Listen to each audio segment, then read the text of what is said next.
Hi guys, this is SkyVault, and welcome to the next episode in this Raylib tutorial series. So today we're going to be talking about drawing textures and images and what they are and what the difference between the two are. So in Raylib, let me bring up the cheat sheet. There's two different types of textures. There's an image and then there's an actual texture, and you can see there's a load image function and a load texture function. Now the difference between these two is that an image stores all the pixel data in memory on our CPU. So instead of you can have access to every single pixel value that the image contains. So if you load up an image and you want to see what color, the 10th pixel and the x coordinate and the 10th pixel and the y coordinate, you can directly sample that and see that. Whereas a texture is a GPU based texture, meaning all the pixel data is stored on the GPU, and what the struct actually contains is the ID of that texture that's stored on the GPU. So so typically we would use a texture because we don't have to send the pixel data over to the GPU every single frame, whereas with image you would probably have to do that. The image structure itself since it contains the giant list of pixels, you don't want to have to copy that image over into each function that you call. You would have to pass that by reference for everything, whereas a texture, it just contains an integer which represents the ID of the texture, so it's super trivial to pass around. So textures are what we actually use to draw in OpenGL. But yeah, there are functions to convert an image to a texture, and that's how you draw an image and all that. So if I go over to our project structure right here, and let me just list the files, you'll see that I have an image called scarfy.png. And let me open this up in Image Viewer. So this is the image that I'm going to be drawing today. And I found this image just on in the Raylib repository. If you go into their examples, they have a couple images like this. So you'll notice that in this image we have every single frame of animation for this guy's run cycle. Now the reason why we use a single image instead of a bunch of small images that contain one frame per image is for performance reasons for a lot of it. OpenGL, every single time you decide to draw a different texture, it has to do a different draw call. It actually has to tell the GPU, hey, swap out this texture for this new one, and that can be really slow.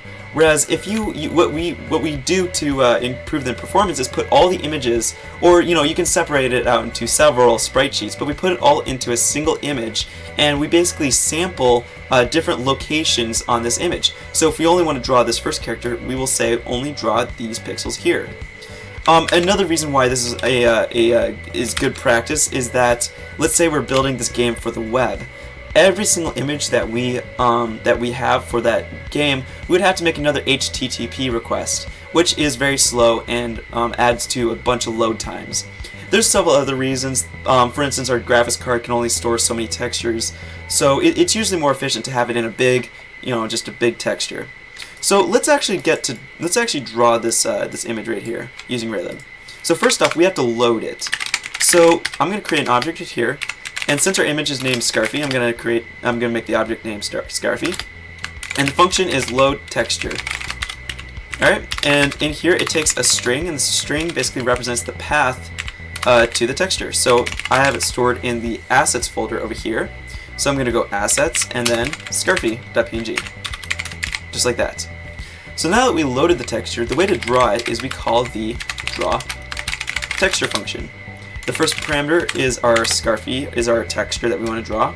The second parameter is our coordinates, so I'm going to put it at 0, 0. So that's our x and y. And the third coordinates, the fourth parameter is the tint of the image. And I'm going to just leave that white. All right, so if we run this, we'll see that we are drawing the texture out.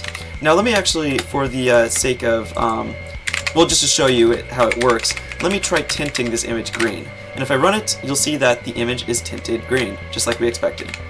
So now let me go back. So we're drawing every single frame of this animation all at once. But what if we only want to draw the first frame? We only want to draw a part of it. Well, there's a function in Raylib. Let me scroll all the way down and show you guys where it's at. Should be down here in textures. There's another draw texture called draw texture rect. And this contains parameters. It contains a parameter called source rect. And this designates where in the image, x, y coordinates, and width and height that we want to actually draw. So, you know, if we only want to draw this part right here, then the x-coordinate would be 0, 0, and then the width would be the width of the image and all that. And then it also contains a position parameter and then the color. So let's actually draw the first image. So let's change this to draw texture rect. And let me move this down like this, a little easier. Alright, so this second parameter is going to be a rectangle. So let's do that. The first parameter of this rectangle is the x-coordinate, the y-coordinate is the second one, and then the width and height. So the width is the width that we want to draw. So we know that there's 6 frames of animation. So we can assume that the width of this character that we want to draw is the size of the image divided by 6. So let me actually save this up here. Let me say frame width is equal to scarfy. Now the texture contains the width, this texture object contains the width and the height in the variable called width and height. And we're going to divide that by 6, and then we're going to cast this to a float, because a rectangle expects that the width and height to be a float. Next we're going to say frame width right here, and then the next is the height of the frame. So we're just going to do the full width, or the height of the image, like so.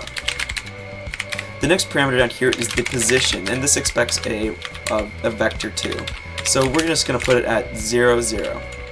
And this is complaining because this needs to be cast to a float. Alright, actually let me put this at 20, 20. So if I run this, we'll now see that we only draw the character up here, the first frame of the character, right here. So that's how we can draw certain different parts of the sprite sheet. So next up, let's actually get this character to animate. So the way we're going to do this is basically draw every single frame in a row, and then loop back to the beginning and draw like this multiple times. So to actually do that, let's create a timer variable. And this timer variable will basically count up until it reaches a certain maximum time and then reset back to 0. We also need a frame counter. So this is the current frame of our animation. So 0, 1, 2, 3, 4, 5, just like that. So let's actually get this timer working. So we're going to say timer plus equals. Now the function I'm going to call is called getFrameTime.